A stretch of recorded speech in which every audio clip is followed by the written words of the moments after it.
종종 저는 식사와 관련해서 많은 분들이 저에게 목사님 뭘 가장 좋아하십니까? 라는 질문을 하시곤 합니다.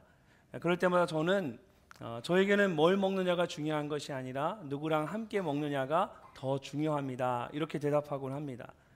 저는 정말 이렇게 같이 더불어 먹는 걸 참 좋아합니다.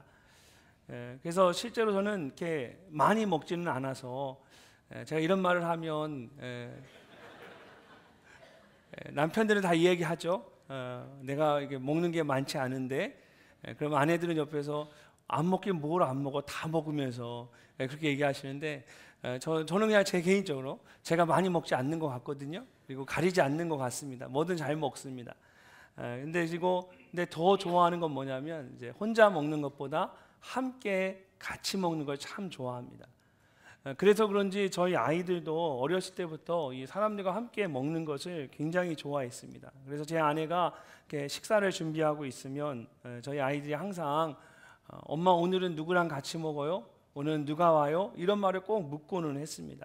이처럼 뭔가를 이렇게 작은 것이라도 함께 나눌 수 있는 것은 참으로 기쁜 일이고 행복한 일입니다. 그런 면에서 오늘 우리가 함께 나눌 말씀은 그런 나눔의 기쁨이 가득한 말씀입니다. 5,000명이 넘는 많은 사람들이 이 보리떡 5개와 물고기 2마리를 함께 나누어 먹는 그런 말씀이기 때문입니다. 특별히 이 말씀은 요한복음뿐만 아니라 마태, 마가, 누가복음에도 모두 기록되어 있습니다. 이 말은 그만큼 예수님의 생애 가운데 오늘 이 말씀이 굉장히 중요했다라는 것입니다. 그렇다면 예수님께서 보리떡 5개와 물고기 2마리로 5,000명이 넘는 많은 사람들을 먹이신 이유는 무엇일까요? 또 이 일을 통해서 예수님께서 정말 사람들에게 또 우리 모두에게 하시고자 하는 것은, 또 나누어 주고자 하시는 것은 무엇일까요? 오늘 본문 말씀을 통해서 함께 생각해 보기를 원합니다. 가장 먼저 우리는 광야에서 예수님을 만나야 합니다. 우리는 광야에서 예수님을 만날 수가 있습니다. 1절 말씀을 보면 오늘 말씀은 그 후에라는 시간을 나타내는 표현으로 시작이 됩니다. 근데 이것은 앞에 있는 사건과 바로 이어지는 어떤 시간의 흐름을 말하는 것은 아닙니다. 오히려 사건과 사건을 연결해 주거나 어떤 한 사건에서 한 사건으로 완전히 전환되는 것을 보여주는 표현이라고 할 수 있습니다. 그래서 영어 성경을 보면 sometime after this라고 되어 있습니다. 바로 앞에 4장과 5장 말씀을 보시면 예수님께서 38년 된 병자를 고쳐주신 것이나 또 자신에 대해서 말씀하신 것은 모두 어디에서 이루어진 말씀입니까? 예루살렘 성전에서 있었던 일들입니다. 그리고 오늘 말씀은 예루살렘에서 북쪽으로 200km나 떨어져 있는 갈릴리를 배경으로 하고 있습니다. 그러니까 1시간에 3-4km를 걸어간다 해도 예루살렘에서 갈릴리까지 가는데 여러 날이 걸렸을 겁니다. 그리고 그 가운데 여러 가지 일들이 있었을 것입니다. 근데 오늘 말씀을 보면 이런 모든 것들을 그 후에라는 말로 대신하고 있습니다. 그러니까 특이하게도 이 요한복음을 자세히 읽어보면 다른 복음서들에 비해서 이런 표현이 자주 등장을 합니다. 왜 그럴까요? 그것은 요한복음이 다른 복음서들처럼 어떤 시간적인 순서를 따라서 모든 것을 기록하기보다는 말하고자 하는 주제와 목적에 따라서 특정한 사건들을 선별해서 기록하고 있기 때문입니다. 자, 그렇다면 요한복음이 이렇게 기록된 목적은 무엇일까요? 요한복음 20장 31절을 함께 읽어보도록 하겠습니다. 오직 이것을 기록함은 너희로 예수께서 하나님의 아들 그리스도이심을 믿게 하려 함이요 또 너희로 믿고 그 이름을 힘입어 생명을 얻게 하려 함이니라. 아멘. 이 말씀을 보면 예수 그리스도를 믿게 하고 그것을 통해서 생명을 얻게 하려는 것이 요한복음이 쓰여진 목적이라는 것을 알 수가 있습니다.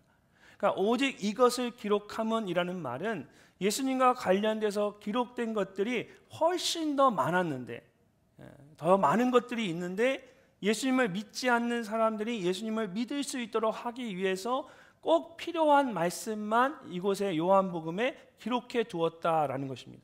그렇기 때문에 오늘 본문 말씀에서도 이런 가장 중요한 것은 어떤 놀라운 사건이나 다른 어떤 것이 아니라 이 말씀 속에서 예수님을 만나고 그 예수님을 믿는 것입니다. 자, 1절과 2절 말씀을 함께 읽어보도록 하겠습니다.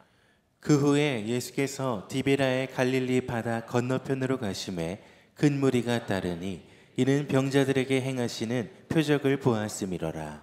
아멘. 자, 많은 사람들이 예수님을 따라왔습니다. 마태복음을 보면 여러 고을로부터 걸어서 따라갔다라고 하고, 마가복음은 사람들이 예수님을 보고 모든 마을에서 뛰어나왔다라고 말합니다. 그리고 예수님께서는 그런 그들을 보시고 목자 없는 양 같음으로 인하여 불쌍히 여기셨다라고 합니다. 여러분, 예수님은 왜 그 사람들을 보고 불쌍히 여기셨을까요? 이것은 예수님과 사람들이 만났던 장소가 어떤 곳이었는지를 생각해 보면 우리가 쉽게 이해할 수가 있습니다. 마태복음에서는 빈들이라고 하고, 마가복음은 한적한 곳, 외딴 곳이라고 말합니다. 그곳은 아무것도 없는 빈들, 즉 광야와 같은 곳이었습니다. 이전에 38년 된 병자에 대한 말씀을 나눌 때에 여러분, 그가 누워 있었던 이 베데스다 연못에 대해 설명을 했던 것처럼, 성경에서 갑자기 어떤 구체적인 장소와 이름을 언급할 때에는 그 장소가 주는 의미가 아주 중요하기 때문입니다. 자, 오늘 말씀도 마찬가지입니다. 1절 말씀을 보면 갈릴리 바다 건너편에 있는 디베랴라고 하는 구체적인 장소를 언급하고 있습니다. 그렇다면 이 디베랴는 어떤 곳이었을까요? AD 22년에 헤롯 안디바가 이곳에 도시를 세우고 로마 황제 티베리우스의 이름을 따서 디베랴라고 이름을 붙였습니다. 그런데 헬라인들에 의해서 세워진 도시였기 때문에 당시의 유대인들은 이곳을 굉장히 부정한 곳이라고 생각했습니다. 그래서 조금이라도 여유가 있고 형편이 되는 유대인들은 주로 갈릴리 바다 동편에 살았고, 갈릴리 서편에 있는 이 디베랴에는 가난한 사람들, 소외된 사람들, 이방인들 같이 능력이 없거나 많은 것이 부족한 사람들이 살았던 겁니다. 바로 그런 사람들이 지금 예수님을 찾아왔습니다. 그리고 광야와 같이 아무것도 없는 빈들에서 예수님을 만나게 된 것입니다. 여러분, 광야는 어떤 곳입니까? 그곳은 아무것도 없는 버려진 땅입니다. 그래서 아무도 살 수 없는 곳입니다. 근데 성경을 보면 오히려 하나님께서는 누군가를 깊이 만나실 때에 그런 광야에서 만나곤 하셨습니다. 그래서 신앙생활에 있어서 광야는 하나님을 깊이 만나는 곳입니다. 성경을 보면 하나님께 쓰임받는 많은 사람들에게는 모두 이런 광야의 시간이 있었습니다. 아브라함은 하나님의 말씀을 따라 본토 친척 아비의 집을 떠나서 한 번도 가보지 않은 광야로 나아갔습니다. 그리고 그곳에서 하나님을 깊이 만나면서 열방을 향한 축복의 통로가 될 수 있었습니다. 모세는 모든 것이 풍성한 애굽의 왕궁을 떠나서 아무것도 없는 광야에서 40년을 지내야만 했습니다. 근데 그곳에서 낮아지고 겸손해져서 마침내 불타는 떨기나무 아래에서 하나님을 대면하여 만날 수 있었습니다. 야곱은 아버지 이삭의 집을 떠나서 하란으로 가던 중에 아무도 없는 광야에서 돌 베개를 베고 잠을 자야 했습니다. 그런데 그때 하늘의 문이 열리는 환상을 보면서 그곳에 함께 하시는 하나님을 그가 깊이 만날 수가 있었습니다. 다윗도 이스라엘의 왕이 되기 전에 사울 왕을 피해서 사막과 동굴로 도망 다녀야 했던 광야의 시간이 있었습니다. 근데 그 시간을 통해서 하나님의 마음에 합한 자로 인정받을 수 있었고, 마침내 이스라엘의 왕으로 세움받을 수 있었습니다. 이렇게 누구에게나 자신의 인생 가운데 가장 힘들고 외로운 광야의 시간이 있습니다. 근데 중요한 것은 그곳에서 누구를 만나느냐 하는 것입니다. 그곳에서 하나님을 만나면 더 이상 광야가 광야로 끝나지 않습니다. 오히려 그곳은 하나님을 깊이 만나는 은혜와 기쁨의 자리로 변화되게 됩니다. 3절과 4절 말씀을 우리 함께 읽어보겠습니다. 예수께서 산에 오르사 제자들과 함께 거기 앉으시니 마침 유대인의 명절인 유월절이 가까운지라. 아멘. 예수께서 산에 오르사 제자들과 함께 거기 앉으셨다. 이 말씀은 하나님께서 시내산에서 모세를 만나시고 또 이스라엘 백성들을 만나시는 그 장면을 떠올리게 합니다. 하나님께서 시내산에서 모세와 이스라엘 백성들을 만나 주셨던 것처럼 예수님께서 디베랴 광야에서 목자 없는 양과 같이 소망 없이 살아가는 사람들을 만나 주신 것입니다. 사랑하는 성도 여러분, 혹시 지금 아무것도 할 수 없을 것 같이 힘들고 외로운 광야 가운데 계십니까? 여러분 낙심하거나 두려워하지 마십시오. 지금이 바로 예수님을 깊이 만날 수 있는 시간입니다. 이사야 55장 6절을 보면 바벨론의 포로로 끌려가는 이스라엘 백성들에게 이사야 선지자가 이렇게 말했습니다. 너희는 여호와를 만날 만할 때 찾으라. 가까이 계실 때 그를 부르라. 모든 것을 잃고 포로로 끌려가는 지금이 오히려 하나님을 만날 수 있는 만날 만한 때라는 것입니다. 그 어느 때보다 하나님이 가장 가까이 계시기 때문입니다.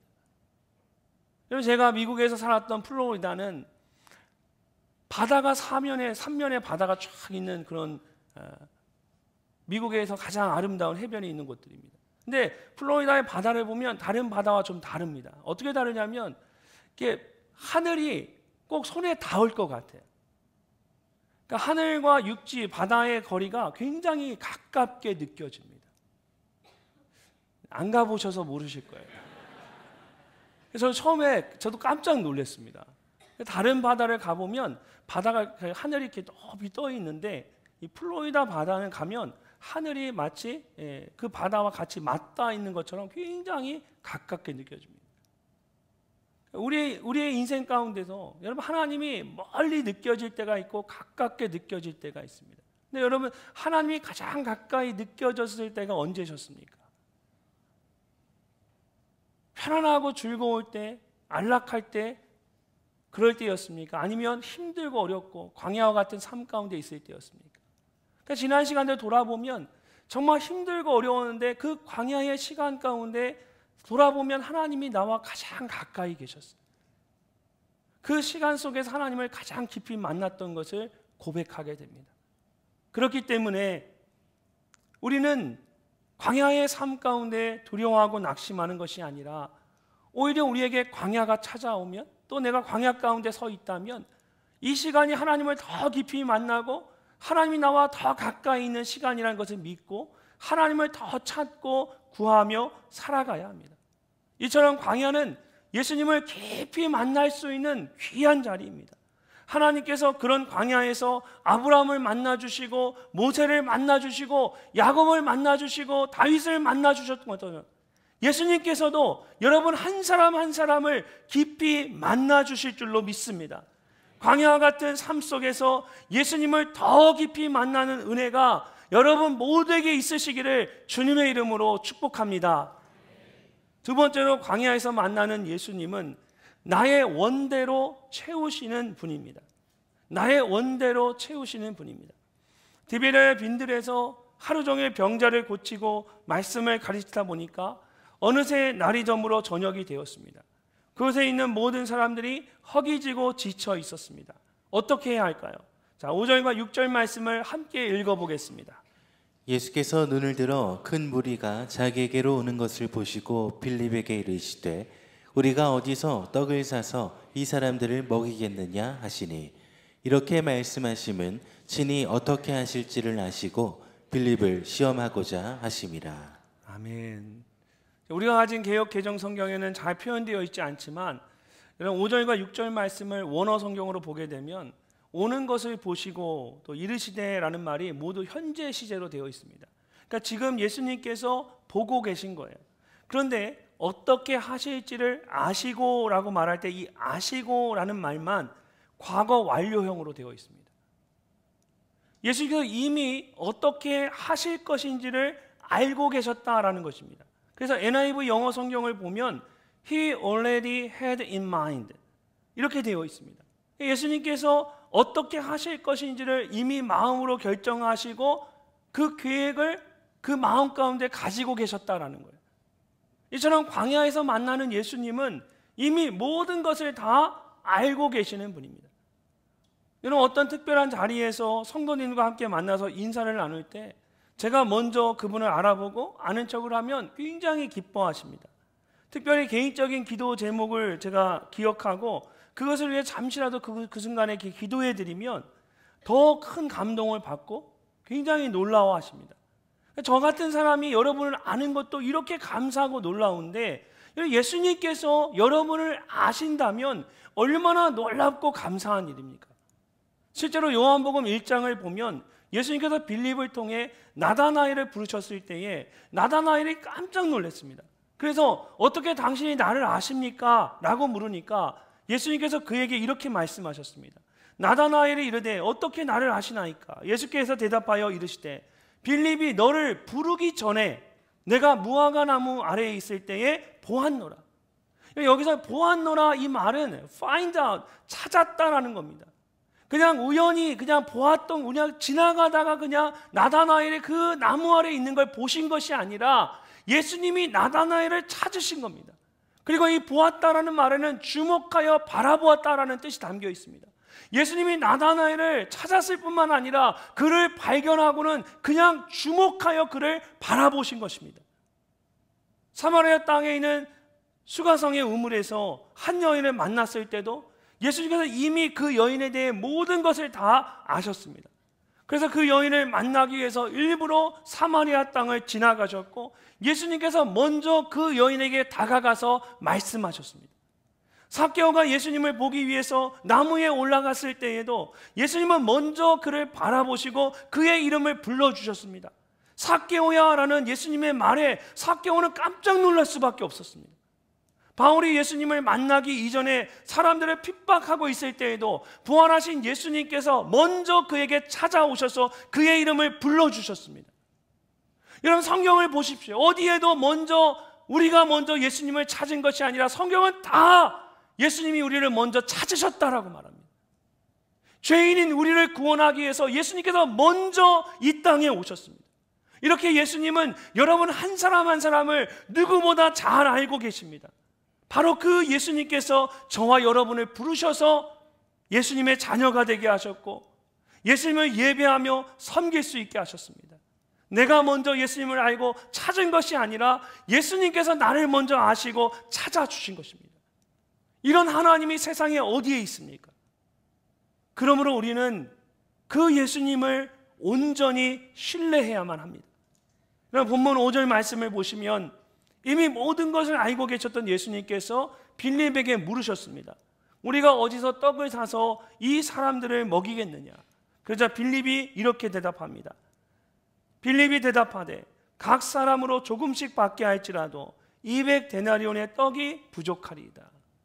그곳에 남자만 5,000명이 모여 있었습니다. 여자들과 어린아이들 그리고 노약자들까지 합치면 적어도 15,000에서 2만 명 정도는 됐을 것입니다. 그래서 빌립은 예수님께 이 사람들을 다 먹이려면 조금씩 먹인다고 해도 200데나리온 어치의 떡으로도 충분하지 않습니다 라고 대답을 했습니다. 당시에 1데나리온은 성인 남성의 하루의 임금이었습니다. 그러니까 200데나리온은 200일 동안의 임금을 아무데도 쓰지 않고 그냥 200일 동안의 임금을 그대로 다 모을 수 있는 아주 큰 돈입니다. NIV 영어 성경을 보면 아예 8개월의 임금이라고 말합니다. 그런데도 빌립은 그것으로도 충분하지 못할 것이라고 합니다. 결국 무슨 말입니까? 이 많은 사람들 먹이는 것이 불가능하다라는 말입니다. 다행히 또 다른 제자였던 안드레는 빌립보다 조금 더 나은 반응을 보였습니다. 이 안드레의 장점은 좋은 것이 있을 때에 그것을 다른 사람에게 소개하고 데려오는 것이었어요. 그래서 처음 예수님을 만난 후에 형제인 베드로를 예수님께 데려온 사람이 바로 안드레였습니다. 마찬가지로 오늘 말씀에서도 안드레는 한 아이를 예수님께 데려옵니다. 여기 한 아이가 있어 보리떡 5개와 물고기 2마리를 가지고 있나이다. 그러나 이것이 이 많은 사람에게 얼마나 되겠사옵나이까. 안드레는 보리떡 5개와 물고기 2마리를 가지고 있는 어린아이를 찾아서 예수님께 데려왔습니다. 그것이 얼마나 도움이 될지 확신은 없었지만 그래도 혹시나 하는 마음에 예수님께 데려온 것입니다. 보통은 보리떡 3개 정도가 한 끼 식사라고 합니다. 그런데 아이가 가지고 있던 보리떡은 좀 더 작았던 것 같습니다. 그래서 5개를 가지고 있었습니다. 그리고 물고기 2마리라고 했는데 여러분 여기서 말하는 이 물고기는 아주 작은 물고기를 말합니다.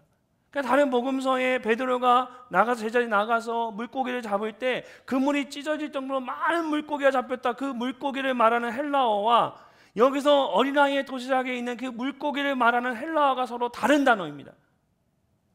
여기서 말하는 이 물고기는 그냥 식사 후에 디저트 정도로 먹는 작은 멸치 같은 아주 작은 고기를 말하는 겁니다. 이렇게 어린아이가 가지고 있던 이 보리떡 5개와 물고기 2마리는 사람들의 필요를 채우기에는 터무니없이 부족한 작은 것이었습니다. 근데 그 작은 도시락이 예수님의 손 위에 올려지고 예수님께서 그것을 축복하며 기도하시자 놀라운 일이 일어난 겁니다. 자, 11절 말씀을 함께 읽어보겠습니다. 예수께서 떡을 가져 축사하신 후에 앉아있는 자들에게 나눠주시고 물고기도 그렇게 그들의 원대로 주시니라. 아멘. 분명히 200데나리온을 가지고도 먹일 수 없을 것이라고 했는데 어린아이의 그 작은 도시락을 가지고 5,000명이 넘는 많은 사람들을 모두 먹일 수 있었습니다. 근데 더 놀라운 것은 먹일 수 있었을 뿐만 아니라 이런 말씀을 자세히 보면 마지막에 뭐라고 합니까? 그들의 원대로 주셨다. As much as they want 이렇게 말합니다. 그러니까 그들이 먹고 싶은 만큼, 그들이 필요한 만큼, 그들이 원하는 만큼 넘치도록 충분하게 나눠줄 수 있었다는 거예요. 그들이 원하는 대로. 이처럼 우리가 생각하기에는 아무것도 아닌 아주 작은 것일지라도 그 작은 것을 예수님께 드리면 예수님은 그것을 가지고 우리가 상상할 수 없는 놀라운 일을 행하시는 분입니다. 광야 같은 삶에서 우리는 그 예수님을 만나야 할 뿐만 아니라 바로 그 예수님을 온전히 신뢰할 수 있어야 합니다. 사랑하는 성도 여러분, 도저히 해결할 수 없을 것 같은 그런 힘든 문제가 여러분의 삶 가운데 있으십니까? 여러분 혼자 고민하지 마시고 예수님께 나아오십시오. 예수님의 손 위에 올려드리십시오. 예수님께서는 여러분 한 분 한 분의 형편을 다하실 뿐만 아니라 여러분의 원대로 넘치도록 채워주시는 분입니다. 예수님께서는 여러분에게 여러분의 형편을 따라 여러분의 상황을 따라 합력하여 가장 선한 것을 이룰 수 있는 계획을 예수님은 이미 가지고 계십니다. 그런 예수님을 온전히 신뢰하는 여러분이 되시기를 주님의 이름으로 축복합니다. 마지막으로 우리는 예수님이 우리의 영원한 생명이심을 알아야 합니다. 모두가 배불리 먹은 후에 예수님은 제자들에게 남은 음식들을 모두 모으도록 하셨습니다. 자, 그렇게 남은 것을 모두 모아보니까 12광주리가 가득 찼습니다. 그래서 사람들이 이렇게 말합니다. 14절 말씀을 함께 읽어보겠습니다. 그 사람들이 예수께서 행하신 이 표적을 보고 말하되 이는 참으로 세상에 오실 그 선지자라 하더라. 아멘.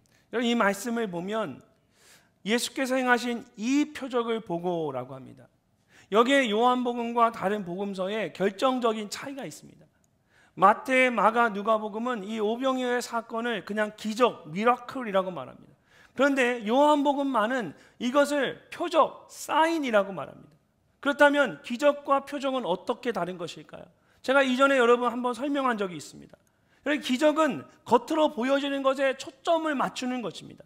보리떡 5개와 물고기 2마리로 5,000명이 넘는 많은 사람들을 먹이고 그 남은 것이 12광주리가 됐더라. 여기까지만 보고 말한다면 이것은 단지 그냥 놀라운 기적의 사건일 뿐입니다. 반면에 표적은 눈앞에 보여지는 기적이 아니라 그 기적을 행하시는 사람이 누구인지를 바라보는 것입니다. 보리떡 5개와 물고기 2마리로 5,000명이 넘는 많은 사람들이 배불리 먹었다는 이 기적의 사건이 아니라 그런 놀라운 기적의 사건을 행하신 분이 누구인지 그 기적 뒤에 계시는 그 누군가를 바라보게 하는 것이 바로 표적입니다. 우리는 광야에서 예수님을 만날 수 있습니다. 그리고 그 예수님은 우리의 필요를 원대로 채워주십니다. 이것이 오병이어의 사건을 통해서 우리가 1차적으로 깨달을 수 있는 메시지입니다. 근데 여기서 멈춘다면 이 오병이어의 사건은 단지 나의 필요를 채우는 기적의 사건일 뿐입니다. 내가 배고프고 굶주릴 때, 내가 몸이 약하고 병들었을 때, 내 삶에 어떤 문제가 있을 때 이 문제를 해결하기 위한 그 주님을 찾는 기적의 사건일 뿐입니다.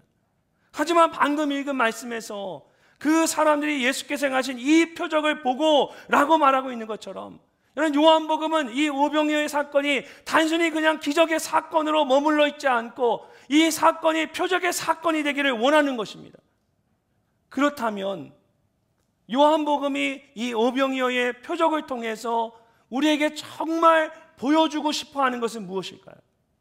이거 제가 이미 말씀을 전하면서 몇 번 이야기를 드렸는데, 오늘 본문 말씀에 나오는 이 오병이어의 사건을 잘 이해하기 위해서는 구약의 말씀과 연결해서 생각해 봐야 합니다.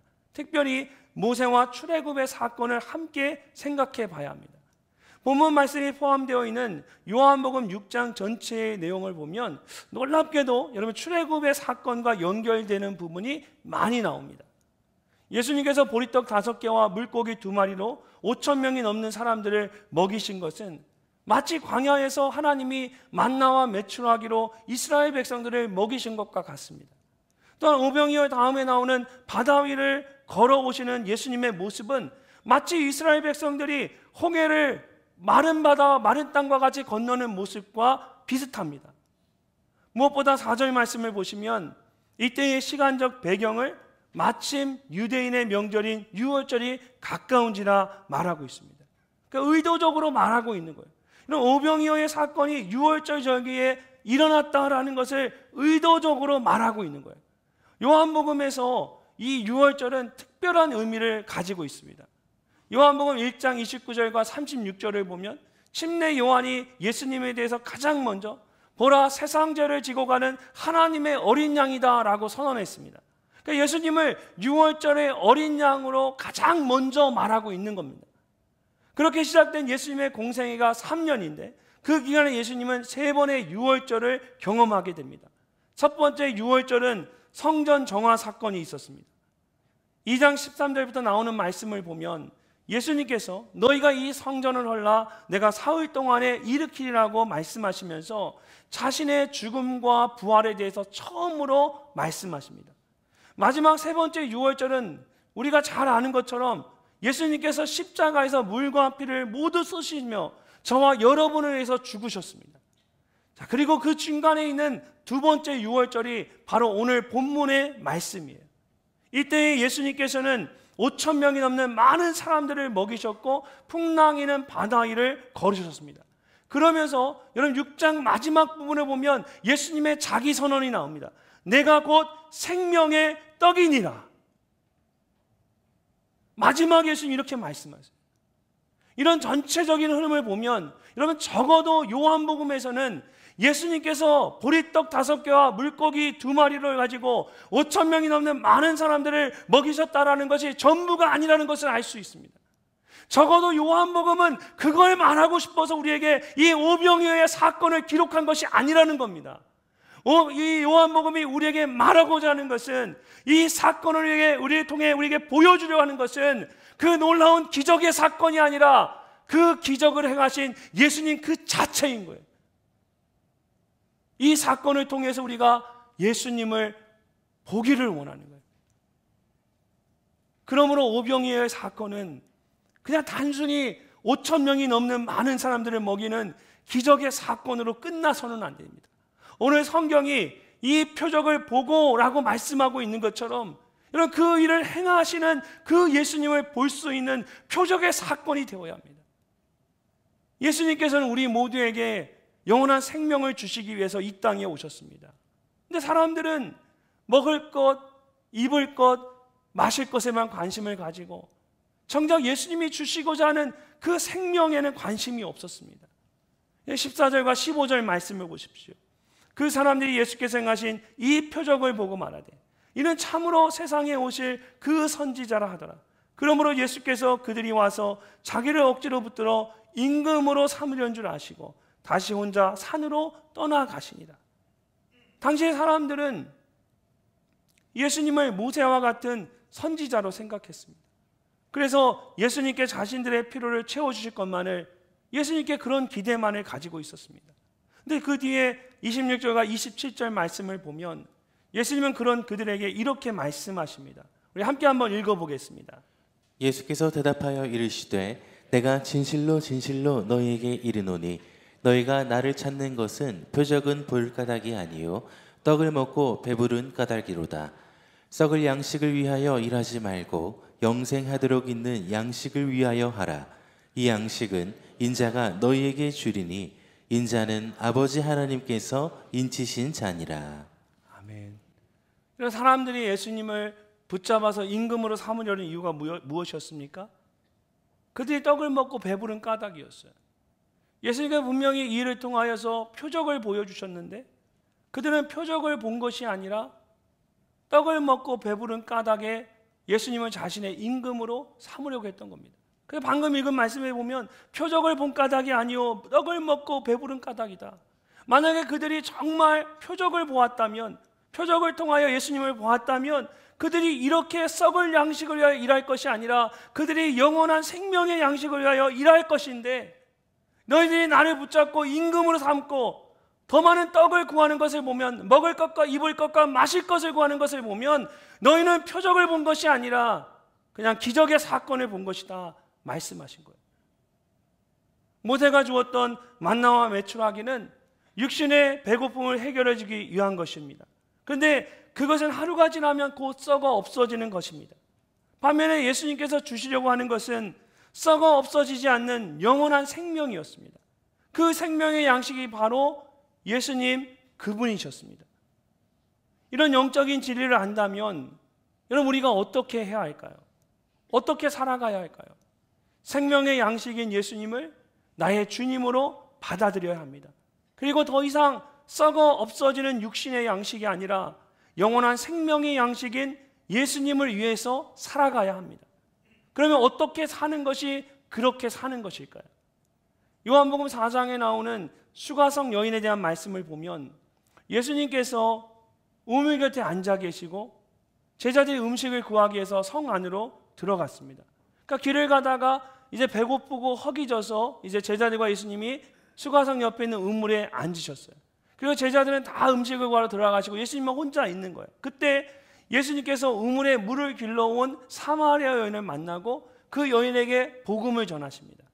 그러자 그 복음을 듣고 깨닫게 된 여인이 너무 기뻐서 자기가 가지고 온 그 물동이를 버려두고 자신이 듣고 깨달은 것을 전하기 위해서 기쁨으로 동네로 뛰어들어갔습니다. 자, 잠시 후에 음식을 구해온 제자들이 예수님께 와서 그 음식을 예수님께 드렸습니다. 그런데 놀라운 일이 생겨요. 이상한 일이 생겨요. 예수님께서 괜찮다라고 하시는 겁니다. 그러면서 내게는 너희가 알지 못하는 먹을 양식이 있느니라 말씀하셨어요. 그러니까 제자들이 예수님의 말이 무슨 말인지 이해가 안 되니까 그냥 그 말을 그대로 듣고 우리 가운데 누가 이미 예수님께 드실 것을 가져다 주었느냐? 묻는 거예요. 누가 잡수실 것을 갖다 드렸느냐? 서로 막 묻는 거예요. 그러니까 예수님께서 그런 제자들에게 이렇게 말씀하셨어요. 요한복음 4장 34절입니다. 예수께서 이르시되 나의 양식은 나를 보내신 이의 뜻을 행하며 그의 일을 온전히 이루는 이것이니라. 여러분, 여기서 나를 보내신 이의 뜻은 자기 백성을 향한 하나님의 마음을 말하는 것입니다. 그리고 그의 일은 자기 백성을 한 사람도 잃어버리지 않고 모두 구원하는 것입니다. 예수님의 양식은 자신을 보내신 하나님의 뜻을 온전히 행하는 것이었습니다. 그리고 그것은 한 사람도 잃어버리지 않고 모든 사람들을 구원받을 수 있도록 하는 것이었습니다. 예수님께서 아무것도 먹지 않고도 배부를 수 있었던 것은 바로 그 일을 행하셨기 때문입니다. 사마리아 여인에게 복음을 전하셨던 겁니다. 예수님이 분명히 허기지고 지쳐서 우물가 곁에 앉아 계셨어요. 그런데 예수님께서 그 여인에게 복음을 전해서 그 여인이 그 복음을 받아들이고 다시 기뻐서 뛰어가는 그 모습을 보니까 배고팠던 게 다 사라진 거예요. 우리 부모님이 그런 말 하잖아요. 아이들한테, 야, 엄마 아빠는 너 먹는 것만 봐도 배가 부르다. 저는 그게 어렸을 때 그게 다 거짓말인 줄 알았어요. 근데 제가 부모가 돼 보니까 정말 그 말이 사실이에요. 나는 여전히 배고프고 굶주리고 아직 음식을 먹지 않았는데도 불구하고 아이들이 정말 즐겁게 기쁨으로 그 음식을 먹는 걸 보면 부모는 먹지 않아도 배가 불러요. 여러분, 예수님이 그러셨다는 거예요. 그 한 영혼이 구원받는 걸 보는 그 순간 예수님은 더 이상 배고프지 않으신 거예요. 그만큼 예수님께는 그 한 영혼이 천하보다 귀한 겁니다. 그 제자들은 그 예수님의 그 마음을, 그 말을, 그게 무엇을 의미하는지를 잘 몰랐던 겁니다. 사랑하는 성도 여러분, 예수님께서 지금 여러분에게 가장 원하시는 것이 무엇일까요? 생명의 양식인 예수 그리스도를 전하는 겁니다. 예수님께 그것보다 더 귀한 것이 없어요. 그리고 그것이 예수님이 말씀하신 대로 썩을 양식을 위하여 더 이상 일하지 않고 영생하도록 있는 생명의 양식을 위하여 일하며 살아가는 것입니다. 오늘은 한 달 후에 있을 테마 예배를 위해서 전도 대상자인 VIP를 정하고 테마 예배에 초청해서 데려올 것을 결단하는 날입니다. 여러분이 광야와 같은 삶 가운데서 먼저 예수님을 만났고 예수님이 베푸신 놀라운 은혜를 경험했다면, 이제 예수님께서 여러분에게 가장 원하시는 것은 여러분이 만난 그 예수님과 그 은혜를 아직 모르는 누군가에게 함께 나누는 것입니다. 그래서 이번 테마 예배의 주제는 해피 투게더입니다. 이런 전도는 절대로 어렵고 복잡한 것이 아닙니다. 스퍼전 목사님은 전도에 대해서 이렇게 말합니다. 전도는 굶주렸던 거지가 지금도 굶주린 거지에게 빵이 어디에 있는지를 가르쳐 주는 것이다. 전도는 광야 같은 인생 가운데 먼저 예수님을 만나고 예수님이 주는 그 생명의 양식을 맛보아 알던 사람이 여전히 그 예수님을 만나지 못하고 광야 가운데 있으며 굶주림 가운데 살아가는 그 누군가에게 내가 만난 그 예수님을, 내가 경험한 그 은혜와 기쁨을 나누는 것입니다. 예수님이 왜 여러분을 만나 주셨을까요? 예수님이 왜 여러분에게 이 은혜를 경험케 하셨을까요? 예수님이 광야에서 여러분을 만나 주시고 여러분에게 은혜를 경험케 하신 이유는 여전히 예수님을 알지 못하고 광야 가운데 있는 그 누군가에게 내가 먼저 받은 이 기쁨을, 이 은혜를 나누라고 우리를 만나 주시고 우리에게 은혜를 경험케 하신 것입니다.